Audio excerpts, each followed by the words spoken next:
Hello नमस्कार my dear student and viewers. तो हम लोग पिछले सेशन में जहाँ तक पढ़ चुके थे उससे आगे पढ़ेंगे। चलिए शुरू करते हैं बिना किसी देरी के। और एक इम्पोर्टेंट चीज़ जो मैं बताना चाह रहा हूँ कि ये तो नंबर सिस्टम का चैप्टर है जिसे मैं लेके चल रहा हूँ। इसके अलावा मैं क्लास 10th का स्मरणीय प्लस MCQ और PYQ इसी चैनल पे शुरू करने वाला हूँ। जो भी 10वीं के छात्र हैं वो अवश्य इसे देखें। इसके अलावा और भी 6, 7, 8, 9 के छात्र देख सकते हैं। इसके अलावा उसे अपर कंपटीशन के बच्चा जो तैयारी करता है कंपटीशन का, विभिन्न कंपटीशन का, वो भी देख सकते हैं। तो चलिए शुरू करते हैं बिना किसी देरी के। तो हम लोग नेचुरल नंबर पढ़ चुके थे यहाँ से, और इरेशनल नंबर, अपरिमेय संख्या, सारा चीज़ और इम्पोर्टेंट चीज़ जो हमें जानना है उसे एक बार जान लेते हैं। इवन यानी सम का योग हमेशा सम ही होता है, जो आप देख सकते हैं। सम को जोड़ने पर सम आया। सम और विषम का योग हमेशा विषम आता है यानी ओड आता है। तो यहाँ पे आप देख सकते हैं सम और विषम को जोड़ने पर विषम आया। फिर विषम और सम को जोड़ने पर भी विषम आता है। विषम और सम को जोड़ने पर विषम।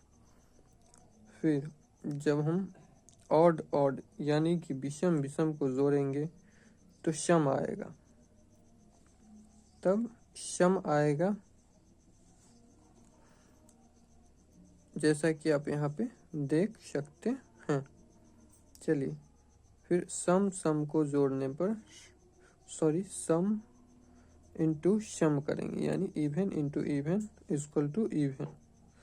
सम को सम से गुना करने पर सम आता है, जो आपके लिए महत्वपूर्ण था, इसे जानना जरूरी था। चलिए आगे हम जानते हैं।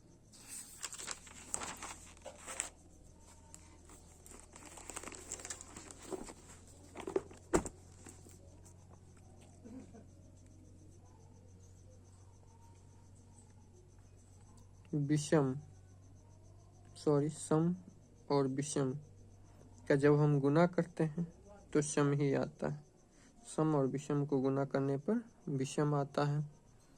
फिर विषम और विषम को गुना करने पर विषम ही आता है, देख सकते हैं। परमेय संख्या और परमेय संख्या को जोड़ने पर परमेय संख्या ही आएगा। Rational number plus irrational number, यानी कि परमेय संख्या और अपरमेय संख्या को जोड़ने पर इरेशनल नंबर आएगा, यानी परमेय संख्या आएगा। इसका उदाहरण आप इस प्रकार से कर सकते हैं। 2 रेशनल नंबर है और √3 इरेशनल नंबर है। ये दोनों को मिला के ये इरेशनल नंबर हो गया है ना।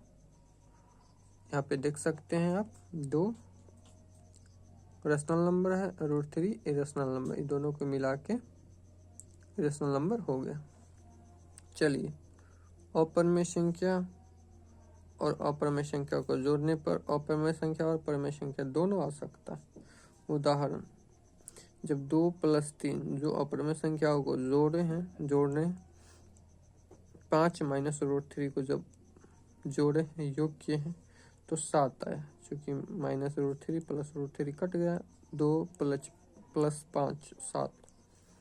आगे नेक्स्ट दूसरा में देखते हैं। √3 + 5 दोनों अपरमेय संख्या जोड़ने पर अपरमेय आया। 1, 2 अपरमेय संख्या को जोड़ने पर परमेय आया। तो दोनों उदाहरण। चलिए इसके आगे जो एकदम महत्वपूर्ण चीज़ है वो जानते हैं।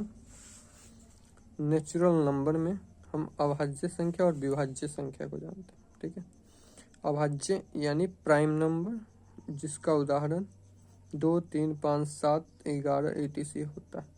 सबसे पहले इसका हम डिफिनीशन जानते हैं, परिभाषा। अभाज्य संख्या कहते किसे हैं? वैसी संख्या जिसका गुणनखंड या टुकड़ा नहीं किया जा सके, या वैसी संख्या जो एक और स्वयं से लगे, है ना। जिसका फैक्टर 9 हो उसे अभाज्य संख्या कहते हैं, प्रमेय नंबर कहते हैं, है ना। उदाहरण आप देख सकते हैं, ठीक है।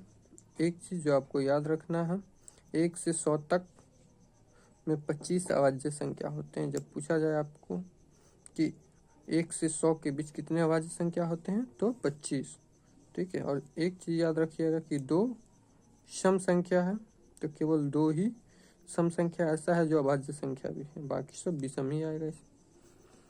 चलिए, और एक चीज़ और नोट में आप याद रखिएगा, एक ना तो भाज्य संख्या है और ना ही अभाज्य संख्या, यानी भाज्य यानी विभाज्य, है ना।